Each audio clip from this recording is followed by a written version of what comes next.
Crucial UN climate talks next month could end short of the global target for cutting coal, gas and oil emissions, US climate envoy John Kerry says, after nearly a year of climate diplomacy that helped win deeper cuts from allies but has so far failed to move some of the world's biggest polluters to act fast enough. In an interview with the Associated Press, Kerry credited the United States, the European Union, Japan and others that over the past year have pledged bigger, faster cuts in climate-wrecking fossil fuel emissions ahead of the talks in Glasgow, Scotland, under nudging from Kerry and the Biden administration. He expressed hope enough nations would join in over the next couple of years. By the time Glasgow's over, we're going to know who is doing their fair share, and who isn't, he said.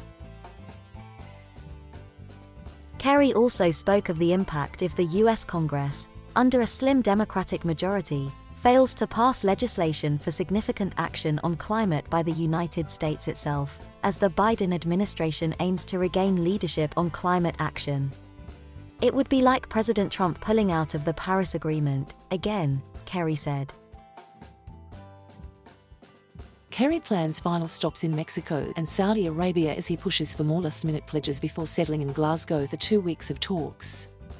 We have a lot of things to still come across the transom, and that will decide where we are overall, Kerry said. Kerry's efforts abroad, along with President Joe Biden's multi-billion-dollar promises of legislation and support for cleaner burning energy at home, come after President Donald Trump pulled the United States out of the Paris Climate Accord. Kerry rejected a suggestion he was seeking to lower expectations for the summit, which became a deadline, but not a final one. Leaders have begun stressing for countries to announce how hard they will work to switch their economies from polluting to cleaner burning. Kerry and others early on billed the Glasgow summit as the last, best chance to drum up momentum for the emissions cuts, investment in renewable energy, and aid to less wealthy countries to allow them to switch from dirty burning coal and petroleum in time to limit warming to 2.7 degrees Fahrenheit.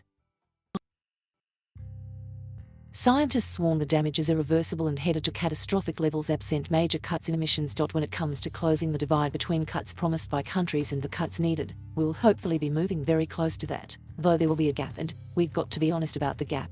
And we have to use the gap as further motivation to continue to accelerate as fast as we can, Kerry said Wednesday. In the meantime, money pouring into developing cleaner technologies such as battery storage will be spurring the advances that will make it easier for laggard countries to catch up, he contended. A senior UN official separately briefing reporters Wednesday also spoke less stirringly than international leaders often have previously of the expected accomplishments of Glasgow.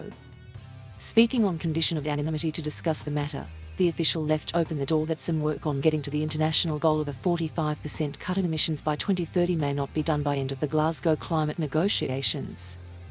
The official stressed that the Paris Accord allows countries to submit stronger pledges at any time.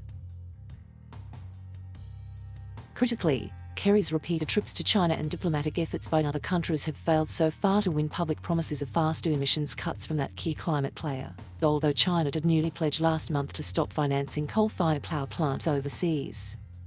China's enthusiasm for dirty burning coal power at home and abroad helped make it the world's biggest current climate polluter by far. China under President Xi Jinping shows no interest in being seen as following the US lead on climate or anything else.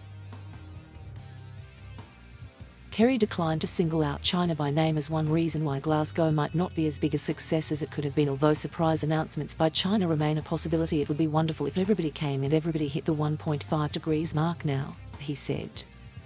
That would be terrific. But some countries just don't have the energy mix yet that allows them to do that. For Biden at home, it's the lawmaker mix that's the problem. Holdouts from the president's own party so far are blocking the administration's multi-billion-dollar climate legislation of the kind needed to make good on US pledges to slash its emissions at least in half by 2030. Asked how the administration's troubles delivering on its own climate promises affect his work rallying climate action abroad, Kerry said, "Well, it hurts. I'm not going to pretend it's the best way to send the best message. I mean, we need to do these things," he said. Kerry added he was optimistic Congress would step up.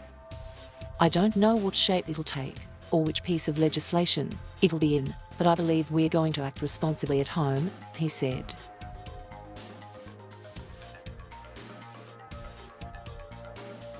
Thank you for watching. Please subscribe